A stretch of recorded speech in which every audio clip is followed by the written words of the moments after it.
dia mbola faly miaraka amintsika indray ao anatin'izao fotoana foy izay fampahirezantsika amin'ny alalan'ny tenin'Andriamanitra izao. Milohan'ny zavatra rehetra dia hivavaka isika. Jehovah-Andriamanitra iray io, misaotra no mandrakariva izahay satria isan'andro ianao dia mampatsiaro ny famonjena vitan'i Jesosy Kristy. Indrindra vao avy nandalo ny Pasika izahay, mba tsy ho adinonay ny hafatra lehibe nampitainao taminay, mba tsy hatonga anay anjeny ny andro lavo ka anantena fandresena milohan'ny fahafatesana. Fanahinao masina no angatahanay mba hanazava saina any mandrakariva, afantaranay ny fahamarinana ny teninao izay tsy miova. Arovy ny mpanomponao tsirairay avy mba tsy ho azo ny fampianarana hafahafa ka na tena zavatra tsy ho tanteraka aminy, fa naiky ny fahamarinana ny teninao sy ny taridalana hitaritanao ny olonao, atotosany ny azakazaka ety amin'ity izao tontolo izao ity. Dia tenenina indray Jehovah fa miaino ny mpanomponao amin'ny anaranao Jesosy. Amen. Faly miarabantsika amin'ny anaran'i Jesosy manonona ny fahasoavana sy ny fiantanan'ny Tompo amintsika mandrakariva. Resakitsika efa ny Pasika dia hafatra lehibe maharitra mandrakizay raha ny voalaza ny soratra masina araka ny tenan'i Paoly Apôstôly, satria ny finanana ny zanak'ondry tsy misy kilema tao amin'ny vanim-potoana ny Pasika, ny fanatetiavana ny rà ny tatom-baravarana sy ny tolam-baravarana, dia mari-panafahana ho an'ny zanak'Israely andraisan'ny safidy na hiainga hiala tao amin'ny tany Egipta izy na tsy. Ary izay no nahatonga antsika nisintona lesona hoe ny fahafatesan'ny zanak'ondry tsy misy kilema dia midika fahafatesan'i Jesosy tamin'ny 7 volana Nisanina. Zavatra roa somary samihafa kanefa mifanazava no hitantsika tao amin'ny bokin'ny Exodosy tamin'ny andron'i Jesosy Kristy. Satria tao amin'ny bokin'ny Exodosy dia ny zanak'Israely rehefa nandray ny safidy tsara dia nanaiky hiala tao amin'ny tany Egipta, tany izay nanadinonan Jehovah, tany izay feno loza, tany mitondra fahoriana, fa vokatry ny fitarainany teo anatrehan'Andriamanitra dia nirahany Mosesy mba hitondra fanafahana ho an'ny zanak'Israely hivoaka tao amin'ny tany Egipta. Ary izay no nahatonga antsika niresaka hoe tsy mbola voavonjy ny zanak'Israely, fanafahana noho ny fahafatesan'ny zanak'ondry. Ary izay ihany koa nefa ny zavatra hitantsika rehefa tonga Jesosy, satria raha tarehy amin'ny testamenta taloha dia ny Egyptiana tsy afaka varingana, ny zanak'Israely kosa nefa tafavoaka velona nafahana tao amin'ny tany Egipta. Fa rehefa tonga Jesosy dia tsy nanavaka ny famonjena ho an'ny olom-boafidy fotsiny izy, fa ny nahatongavany dia hitondra famonjena ho an'izao tontolo izao, na minona tsy mino ny olona. Satria ny antony nahafatesany teo amin'ny hazo fijaliana dia nitondra ny heloko ity izao tontolo izao ity. Raha ny tena marina dia io vanim-potoana io no fotoana voatendrin'Andriamanitra mba handringanana tanteraka ny zanak'olombelona teto amin'izao tontolo izao. Fa saingy noho ny amin'i Jesosy Kristy izay nanaiky hitondra tao aminy ny heloko izao tontolo izao, dia nanjary niatra tamin'i Jesosy ny fahatezeran'Andriamanitra afaka izao tontolo izao. Mety ho hafahafa amintsika no mandre, fa na mino na tsy mino rehefa maty Jesosy, afaka daholo ny zanak'olombelona rehetra, fa tsara no manindry an'ity foto-kevitra ity. Afaka fa tsy mbola voavonjy. Ao no moa no afantarana ny olona afaka. Ny olona afaka dia afaka manao izay tiany atao mandritry ny androm-pahavelomany rehetra. kanefa tsara ny afantarantsika raha ny tantara ny fanafahana atao amin'ny tany Egipta, ny olona ny safidy ho afaka dia manaiky ny torolalana soritan'Andriamanitra hitondra azy hivoaka tao amin'ny tany Egipta mba hamonjy ny tany Kanana, ary araka ny lalana toron'i Jehova ny tsy maintsy hizorana raha te ho tonga soamantsara any amin'ny tany Kanana. Fa saingy ny zavatra mitranga kosa nefa diadia, Andriamanitra tsy mba manery ny olona ny amin'ny safidy izay efa nomena azy sy ny fanafahana izay nanafahana azy, dia torak'izany koa rehefa maty Jesosy, afaka daholo na jiosy na jentilisa, na andevo na tsy andevo, na mino an'Andriamanitra na tsy mino an'Andriamanitra, afaka daholy.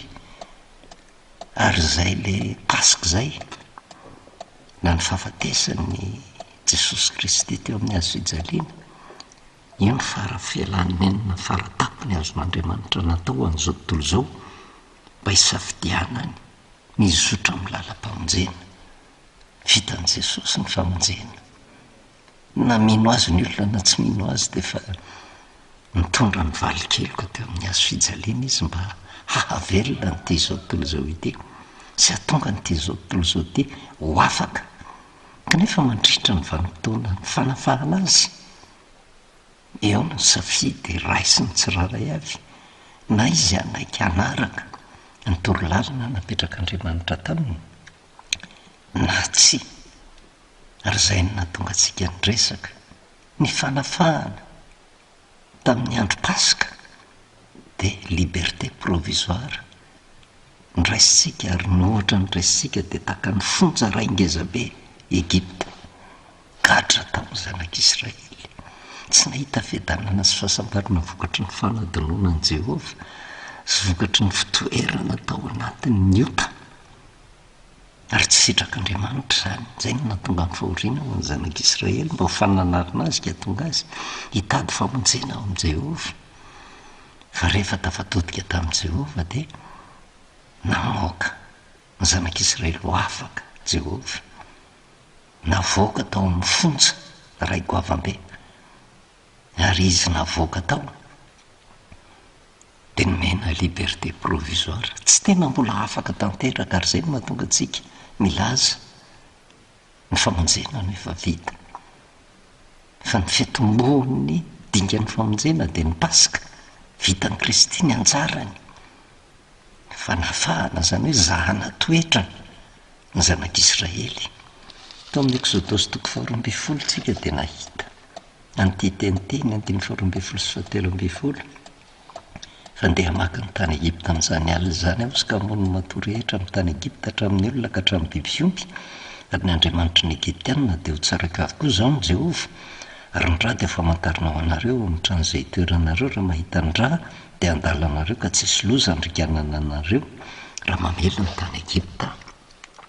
Le rà natetana tamin'ny tatam-baravarana sy ny tolam-baravarana, io no famantarana ho an'ny zanak'Israely ara-baka teny tamin'izany. Fa rehefa tonga Jesosy Kristy dia sehatra ara-panahy izay raisina ao amin'ny fandraisana fanasan'ny tompo, izay le famantarana izay na tompoka se hamantaran'Andriamanitra ny olona nandray safidy ny ainga atao amin'ny tany Egipta. Tompoka se hamantaran'Andriamanitra ny olony, kanefa izay tompoka se na famantarana napetraka tamin'ny olona izay tsy hoe andeha irerehavana ka ilazana fa efa voaraina io famonjena, fa famantarana hijerevan'Andriamanitra ny olona, hanarahany maso azy na mandeha araka ny lalàna izay napetrak'Andriamanitra, na tsy na anaiky izotra araka ny lalina izay soritan'Andriamanitra na tsy, fa tsy mbola voavonjy. Ho an'izao tontolo izao izany, amin'ny lafiny anankiray dia fifaliam-be ny fahatsiarovana ny fahafatesan'i Jesosy, ary tokony hifaly amin'izany tsika amin'ny lafiny anankiray, kanefa mifaly ao anatin'ny fandinihan-tena, tsy mbola mahazo misioka fa tsy tafavoky ny ala, fa afaka ny gadra dia nahazo fahafahana vonjy maika. Fa satria nasiana famantarana dia zahan'Andriamanitra toetra, arahan'Andriamanitra maso mandritra n'izay fanafahana vonjomaika izay ka raha ohatra mandeha araka ny sitrapon'andriamanitra any vao misy ny famonjena zay ao ambadiky ny fahafatesany. Fa raha tsy mandeha araka ny sitrapon'andriamanitra kosa dia miverina miditra migadra fa tsy Egipta tsony ny toeram-pikatrana amin'izay vanim-potoana izay fa mihelo fiainana mandrakizay mijaly vokatry ny fiodinana tamin'Andriamanitra. Mety betsaka amintsika mety tsy mahazaka an'izany fampianarana izany kanefa izay ny marina satria ny fitoriana ny filazantsara tsy fampanantenana apokatin'ny olona fa fanambarana ny marina mba tonga ny olona andiny tena ka hisaintsaina mandrakariva ny antony fahafatesan'i Jesosy. Io sika ny fialan'ny enina faratapony azon'Andriamanitra natao ho any zanak'olombelona rehetra. Tsy misy tsony zavatra azon'Andriamanitra atao mba azahoantsika famonjena. Niezaka ny tenantsika tsy azahoantsika famonjena fa ny fahafatesan'i Jesosy Kristy izay nanaiky hitondra tao aminy ny ota no fanafahana ho antsika sy entin'Andriamanitra izahana toetra atsika mandritra ny tombonandro fahavelomana omena atsika. Fa raha ohatra manaraka tsara ny toromarika apetrak'Andriamanitra izay tsika vao vonjena. Ny famonjena no efa vita fa izay famonjena izay dia misy dingana maromaro tsy maintsy andalovana izay metomboka ao amin'izay pasika izay anisan'ny varavarana anankiray misokatra mba hizorana ao amin'ny lalam-pamonjena raha ho an'ny zanak'Israely fiaingana ao amin'ny tany Egipta. Tsy tonga dia tonga tany amin'ny tany Kanana fa mbola misy lalana hizorana izay vao tonga any. Dia torak'izany koa maty Jesosy Kristy afaka izao tontolo izao misy lalana voasorotra mazava tsara soritan'Andriamanitra mba handraisam-pamonjena. Fa raha mizotra amin'izay lalam-pamonjena izay tsika dia ho vonjena roviana ao ambadiky ny fahafatesana. Ary izay no mahatonga antsika hoe tsy misioka satria mbola tsy tafavoaka ny ala, tsy andeha hifalika hilaza fampandresy kanefa mbola miaina ety amin'ity zao tontolo izao ity. Fa tokony angovotra sy atahotra kosa manoloana fanarahan'Andriamanitra mahasoantsika satria tsisy takona fenina amin'Andriamanitra ny momba antsika tsirairay avy sy ny lalaka izorantsika sy ny fiainantsika. Fa Andriamanitra nefa tsy manery matoa ianao afaka dia afaka manao izay tiana atao ary mandainga angamba isika izay mandray an'izao fampianaran'izao ohatra fotsiny nazao fampianaran'izao samy manana ny eritrerina inge an'izay raha nga tsy matoky an'izany fa ny anay ny zavatra nahazatra anay ihany no iainanay tsy mampanenina izany na misy tonga saina koa ary tao marina izany fampianaran'izany dia andray ny fepetra toromarika napetrak'Andriamanitra taminy manana safidy ary dia tsika ny mandeha ny tena eo anatrehan'izany hoe tena olona afaka tsika afaka manaiky an'izany fampianaran'izany tsika afaka tsy manaiky tsika afaka miaina amin'izay fomba hiainantsika isika tsisy maneritery. Fa ny zavatra tokony ho tsapantsika fotsiny dia zao ho andinina isika ndray andro any satria mbola isy fitsarana farany miandry antsika rehetrarehetra, mbola isy didim-pitsarana havoaka ndray andro any amin'ny fitsanganan'ny maty.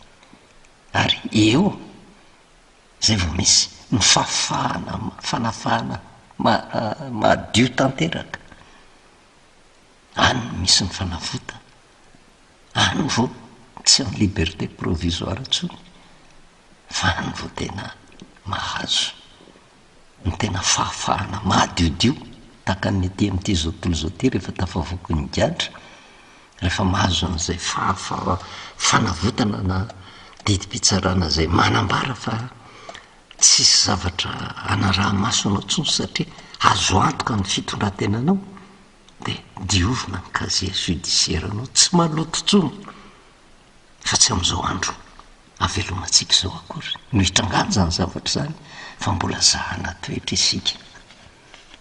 Ny afatra ny pasika osika dia afatra maharitra mandra-piavin'i Kristy efa hitantsika araka ny tenin'ny Paoly apôstôly any amin'ny Korintianina voalohany toko 10 oviana ovinana ro no mihina ny tomoro taona sy misotro amin'ny kapoaka dia manambara ny fahafatesan'i Kristy mandra-piavina.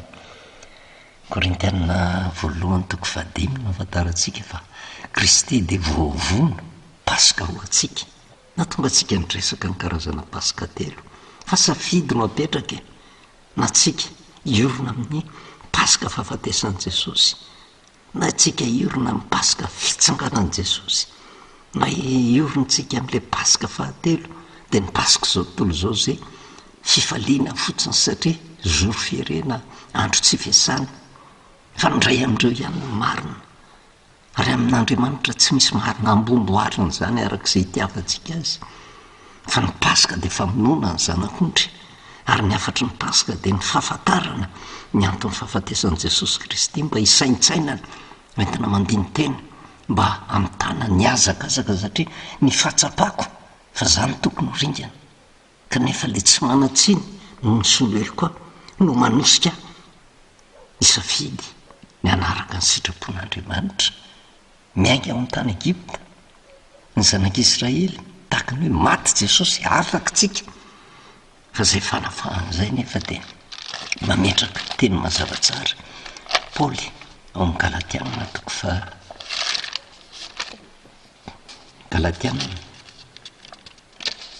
toko fa 5 dia ny 7:17 fefa nantsoina ao amin'ny fahafahana ianareo ry ralaosy kanefa aoka tsy ho entinareo anaraka ny nofo zany fahafahana zany fa mifampanompo amin'ny fitiavana.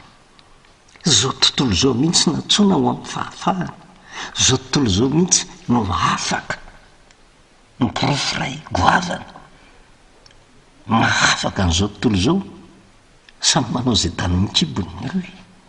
Fa raha ianao tsy manana fahafahana safidy anao zay tianao dia zao tratra ny tery vaimanta tsy maintsy manatanteraka zavatra anankiray fa afaka manao zay tiany atao, afaka manovanova ny soratra masina io arak'izay tiavan'ny olona azy.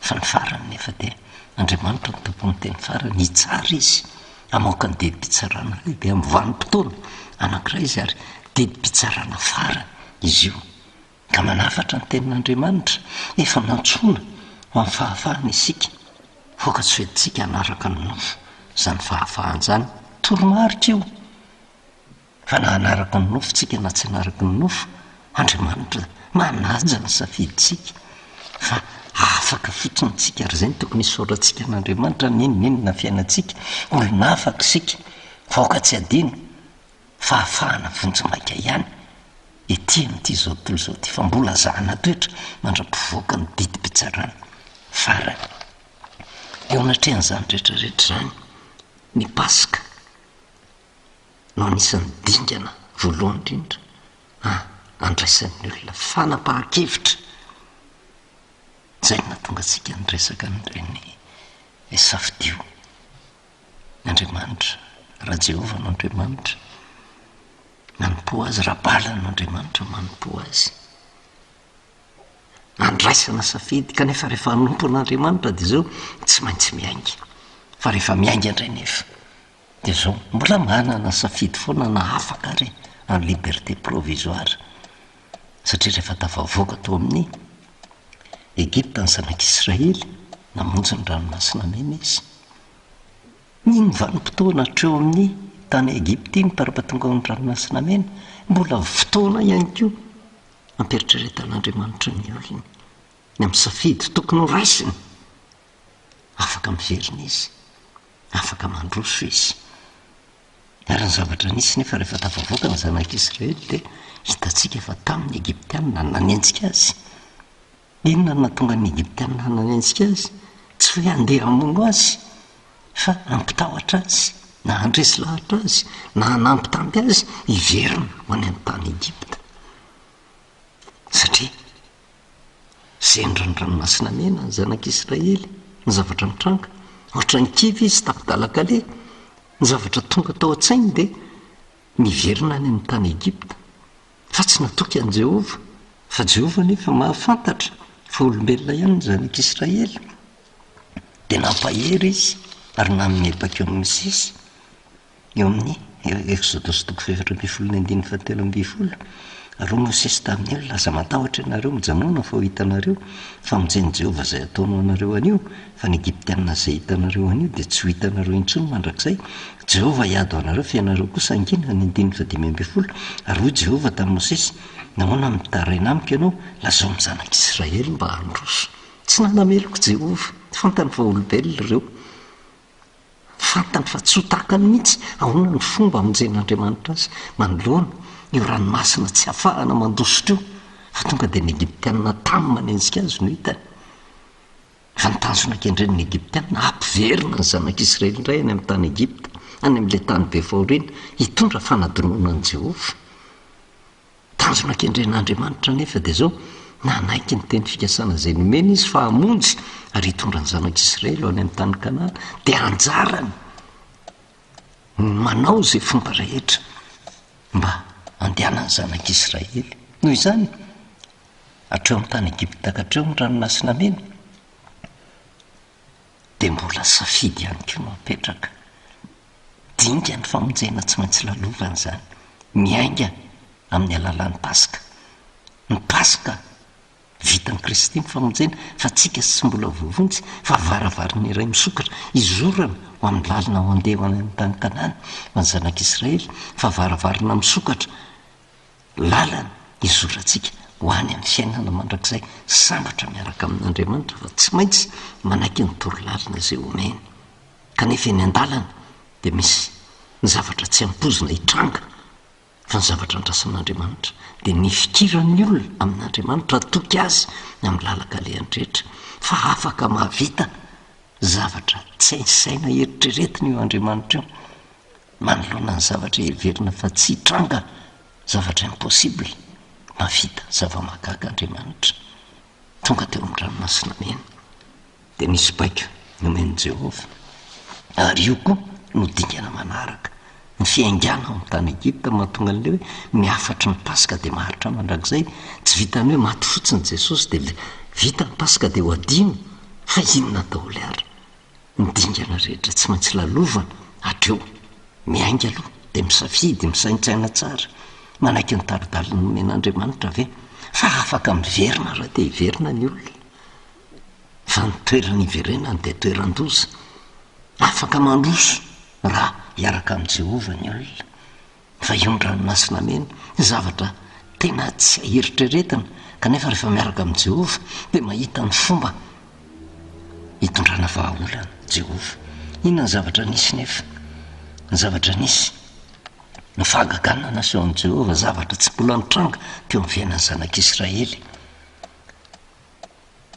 Ny 10:20 amin'ny Exodosy 4:20 dia nahinjitra Mosesy teo ambony ranomasina ny tananao izay avin-drivotra mahery avy any atsinanana. Nampizavain'i Jehovah ny ranomasina mandritry ny aliny ka nataony tany maina ny ranomasina ary dia voasaraka ny rano dia nandeha teo afovoan'ny ranomasina nandiny tany maina ny zanak'Israely ary ny rano dia tonga fefo azy teo amin'ny ankavanana sy teo amin'ny ankaviany. Zay ny zavatra nisy. Io ny ranomasina mena, lalina tsy maintsy lalovana, dinga ny famonjena ho sika izay entintsika manam-porofo fa mbola fahafahana vonjy-maika ihany izy io, fa mizaha toetra Andriamanitra na anaiky lalina izay izorany. Inona ny tandidina eo ranomasina mena io satria raha mahatsiaro tsika teo aloha kely teo ny resaka fifadikanana isika dia nijery ny tantaran'i Jesosy ary Jesosy rehefa vita batisa dia nentiny fanantany an'efitra mba halainy dia vory fanahy any an'efitra ary nivoaka mpandresy Jesosy teo anatrehan'izany izay natonga antsika ny resaka hoe ny fifadikanana dia fiainana, izany hoe fiainan'ny olona afaka tao amin'ny tany Egypta ary mandalo amin'ny ranomasina mena. Ilay dingan'ny famonjena tsy maintsy izorana lazaintsika dia mialoha miainga tao amin'ny tany Egypta, mandalo efitra, mandalo ny ranomasina mena, fa ranomasina roa ny tsy maintsy ny mpitany zanak'Israely dia ny on'ny Jordana koa tsy maintsy mbola ny mpitany iny re mandeha zay vao tonga tany amin'ny tany Kanana. Ho jerevantsika tsikelikely fa zay no dingan'ny famonjena ao anatin'ilay liberté provisoire. Tsy maintsy anarahan'Andriamanitra maso ny olona hoe anaiky ny sitrapony sa tsy. Fa eto nanenjika ny Egyptianina tojo ranomasina mena nisy fahagaganana nataon'i Jehova tamin'ny alala Mosesy nysarahana ny ranomasina mena ary nandia tany maina niampita an'ray ranomasina mena ny zanak'Israely. Inona ny tandindon'izay? Korintianina 1:10.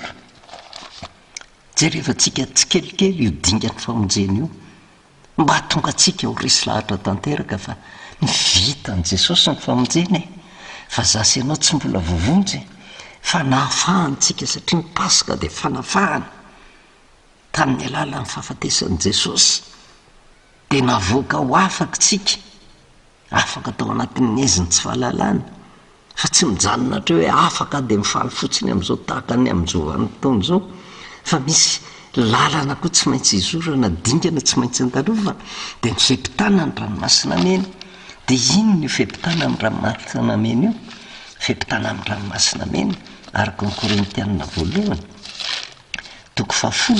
dia zao nambaran'i Paoly apôstôly: fa tsy tiako tsy ho fantatrareo rahalahy, ny 1:1 ka hatramin'ny 4, fa tsy tiako tsy ho fantatrareo rahalahy fa ny razantsika rehetra dia tambanin'ny rahona, ary izy rehetra namaky ny ranomasina, ary izy rehetra dia natao batisa ho amin'ny Mosesy tao amin'ny rahona sy ny ranomasina, ary izy rehetra nihinana ny fihinam-panahy iray ihany, ary izy rehetra nisotro ny fisotrom-panahy iray ihany, fa nisotro tamin'ny vatolampy-fanahy izay nanaraka azy izy, ary Kristy izany vatolampy izany.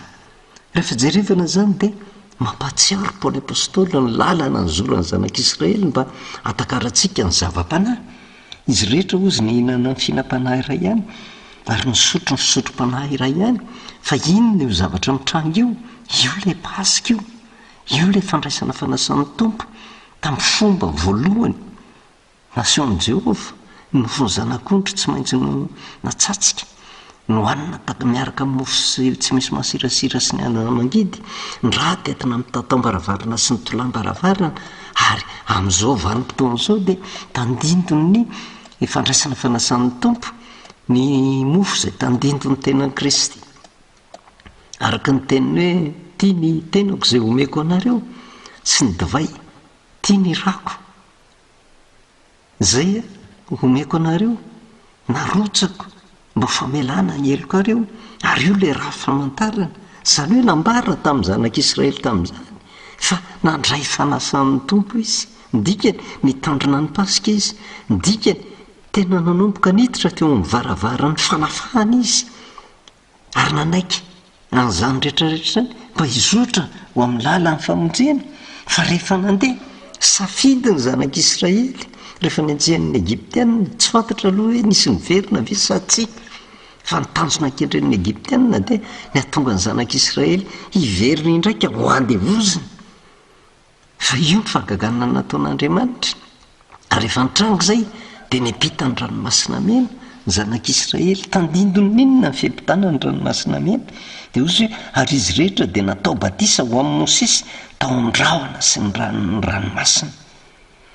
Izany hoe tsy vita n'le nandray fanasan'ny Tompo fa natao batisa. Filazany azy tato moa hoe natao batisa ho amin'ny Mosesy tao amin'ny rahona sy ny ranomasina tahaka ny Jaona nanao batisa. Za manao batisa anareo amin'ny rano, fa le avy manaraka no nanao batisa anareo amin'ny fanahy masina. Maninona ny resahantsika izany? Na iodika vitsika na iodika vanana, izay ny lalana tsy maintsy andalovana, dinga ny famonjena. Tsy faly fotsiny hoe maty Jesosy dia vita ny famonjena, fa afaka nahazo fahafahana vonjy-maika dia nisoritana le lalana, mandalo kely hevitra. Ary ny fotoana avy amin'ny tany Egipta hatreo amin'ny ranomasina mena hoentina mandiny tena hanohin-dia ve sa tsy? Fa raha hanohin-dia dia io ny lalana tsy maintsy izorana, tsy maintsy miampita ny ranomasina mena ny zanak'Israely. Fa raha tia amin'ny testamenta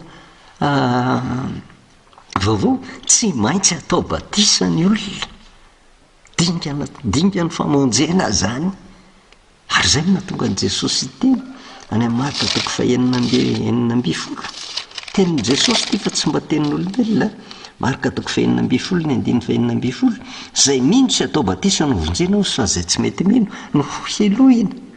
dia tsy maintsy horesaka an'io batisa io tsika. Zany hoe zavatra roa ny tsy maintsy resantsika. Inona ny zavatra entana ao amin'ny pasika mahakasika ny fandraisana fanasan'ny tompo? Iza daholo no afaka mandray fanasan'ny tompo?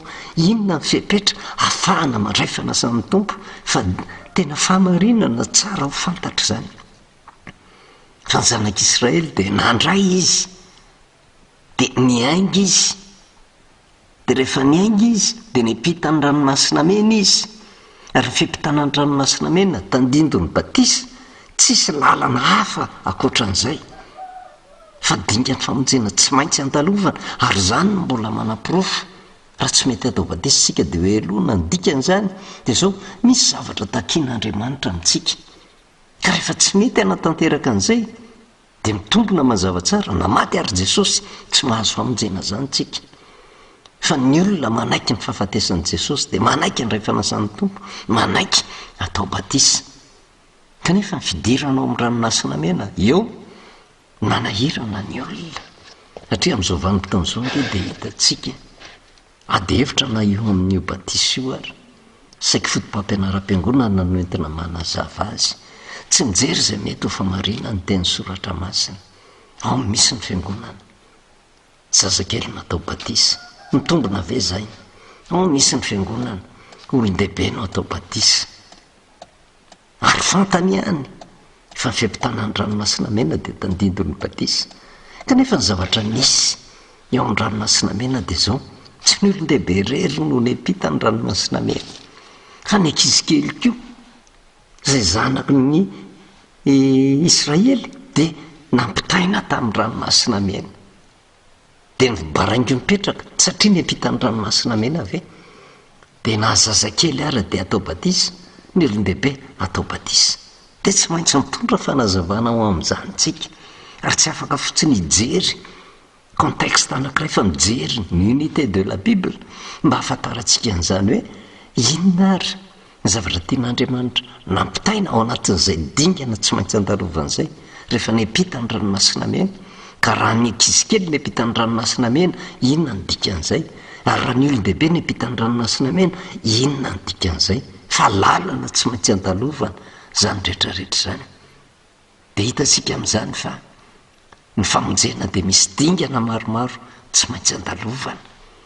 Ary ny pasika tsy tokony hoe vita ny pasika dia adinoana any, fa misy hafatra tiana ho tazoma mandra-piavin'i Kristy eny amin'ny rahoan'ny lanitra. Ary izay fahafantarana ny hafatry ny pasika izay no manosika ny olona hitandrina handray ny safidy tsara ka hanaraka ny lalina izay soritan'Andriamanitra aminy. Ny ala tao amin'ny tany Egypta afaka ny zanak'Israely, mbola afaka miverina izy.